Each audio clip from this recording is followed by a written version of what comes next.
projet, c'est quoi? C'est une formation préparatoire pour les élèves allophones ou anglophones qui souhaitent s'inscrire au DEP Transport par camion au CFTR. Mais les élèves doivent s'assurer d'avoir un seuil minimal de compétences langagières parce que si, en fait, ils maîtrisent pas le niveau du DEP en français ou en anglais, on a aussi la version en anglais, ça va être un frein à leur réussite. Puis aussi, c'est aussi un enjeu de sécurité à bord des camions, autant pour les élèves que pour les enseignants. Le projet de francisation au CFTR a débuté après une rencontre avec l'équipe de soir, les enseignants de soir, qui m'avouaient avoir des difficultés avec certains élèves en lien avec la langue, la compréhension de la langue. Pourquoi me tourner vers la FGA?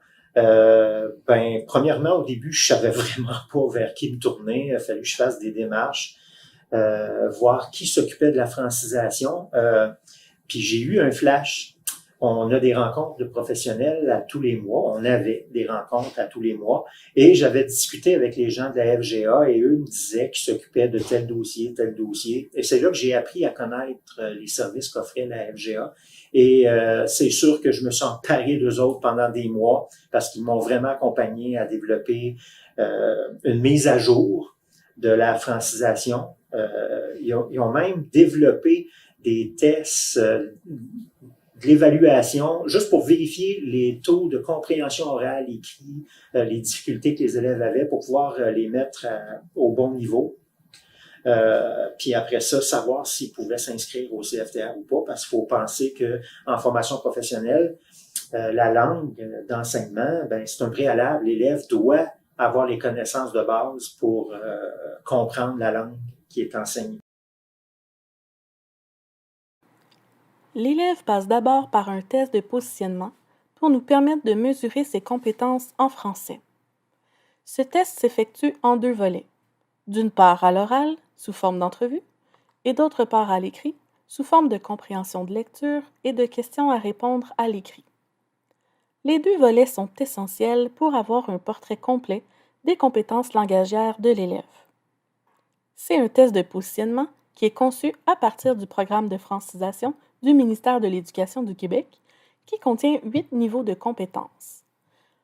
Nous l'avons ensuite adapté pour répondre aux besoins du Centre de formation professionnelle et il est administré par un professionnel de la francisation qui a une expertise en langue seconde. Selon le résultat au test, 3 options s'offrent aux candidats selon des critères prédéterminés en équipe. 1. Si la maîtrise de la langue d'enseignement est suffisante, l'élève a accès directement au DEP. 2. Si la maîtrise de la langue est insuffisante, mais près du niveau demandé, l'élève peut être admis de façon conditionnelle à la réussite du cours de mise à niveau que nous avons conçu. 3. Si la maîtrise de la langue est nettement insuffisante parce que nous considérons que l'élève est débutant, nous l'invitons à retourner en classe de francisation et à se réinscrire après un certain temps. C'est un cours de 54 heures. Dans ce cours-là, on a 18 cours de 3 heures chacun. Ils sont tous répartis selon vraiment les catégories qu'on a décidé de mettre de l'avant à partir des guides de transport par camion au niveau du vocabulaire. C'est sur 9 semaines. Pourquoi sur 9 semaines au lieu d'un cours intensif de 50 heures?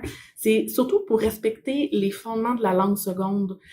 L'apprentissage de la langue seconde ne se fait pas en un claquement de doigts. Il faut du temps, il faut de la répétition. Donc, c'est pourquoi on l'a mis sur 9 semaines. Dans le cours, on a 2 évaluations. On en a une à mi-parcours et une à mi-parcours, mais en aide à l'apprentissage. C'est vraiment pour donner à l'élève un semblant de voir à quoi ça peut ressembler au niveau du DEP, donc mieux le préparer. Et à l'évaluation finale, il y a 2 volets, le volet oral et le volet écrit. Les 2 volets doivent être réussis pour pouvoir accéder au DEP et le seuil de réussite est de 75%. Ce qui est vraiment intéressant, c'est qu'au niveau de l'admission, on réserve aux élèves des places dans les cohortes. Mon premier rôle est de les guider. Alors, les guider dans leur apprentissage du français pour pour qu'il y ait un petit pas d'avance pour commencer leur DEP transport par camion. Donc, en développement des stratégies de lecture, des stratégies d'expression orale et aussi en essayant de les engager dans leur apprentissage. Donc, c'est un cours qui dure 2 fois par semaine, 6 heures, mais pour être engagé, donc c'est important de faire des révisions à la maison, de se mettre dans un contexte francophone pour être immergé le plus possible par le transport par camion ou par simplement les routes ou donc de baigner dans un environnement francophone pour que le cours soit le plus profitable et aussi pour les préparer davantage, pour qu'ils soient prêts pour leur DEP transport par camion. Le cours est d'abord un cours magistral. Il y a un cahier, donc cahier du participant qui existe, donc avec tout ce qui est vocabulaire nécessaire, expression québécoise qui va les aider justement à acquérir ce vocabulaire-là. Et le cours commence souvent par « Que connaissez-vous de ?» Par exemple, « Que connaissez-vous de la signalisation routière ?»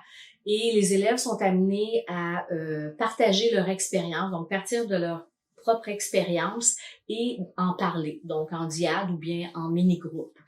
Et une autre façon, par exemple, d'enseigner peut être les vidéos. On utilise beaucoup les vidéos. Donc, les vidéos où le son est coupé et l'élève commente, nomme les panneaux, la signalisation routière qui se présente dans la vidéo.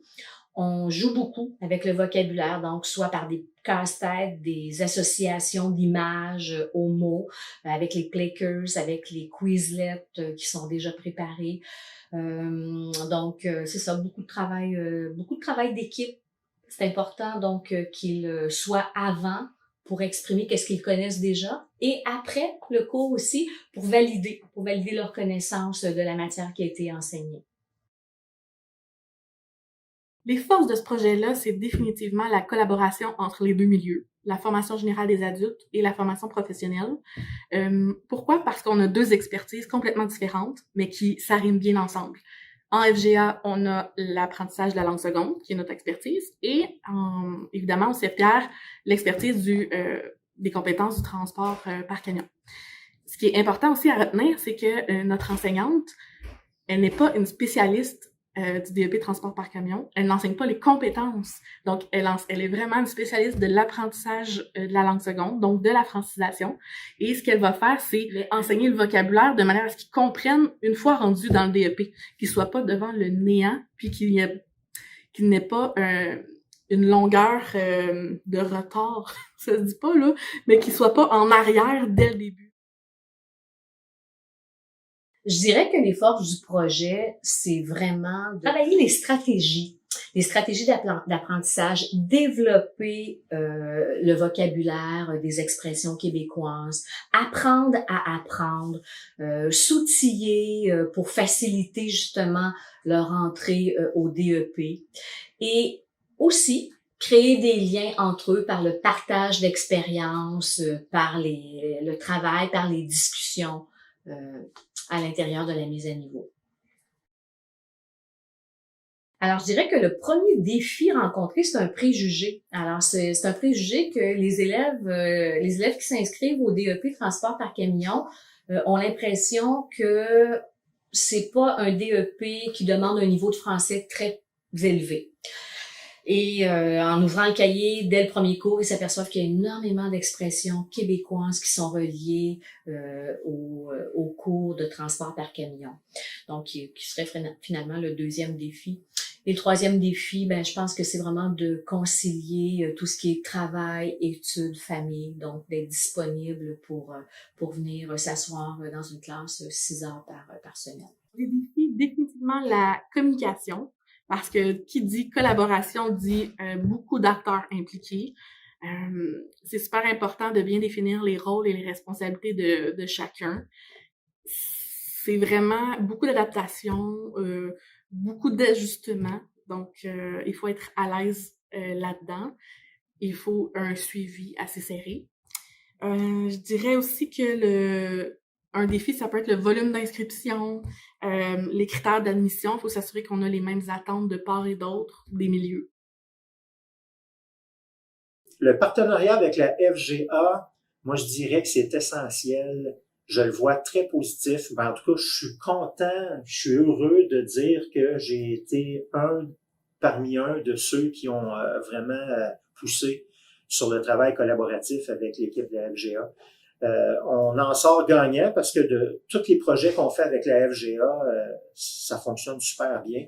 Puis, il faut vraiment utiliser les forces de la formation générale adulte. Puis, je trouve que c'est méconnu.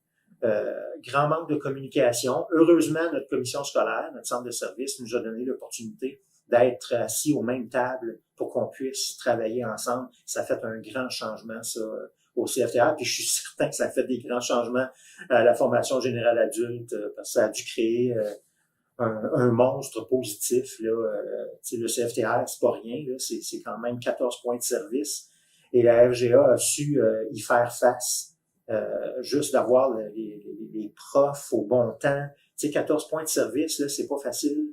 Il faut gérer beaucoup de choses, puis je pense qu'ils ont pas mal réussi le tour de force qu'on leur a présenté. À la fin, donc, quand ils ont commencé leur DEP, il y a souvent des élèves qui reviennent avec des commentaires comme très positifs en disant que le début du DEP a été plus facile pour eux parce qu'ils se sentaient bien préparés, qu'ils avaient le vocabulaire qui était nécessaire et quelquefois qu'ils avaient une longueur d'avance même sur des gens qui parlaient couramment le français.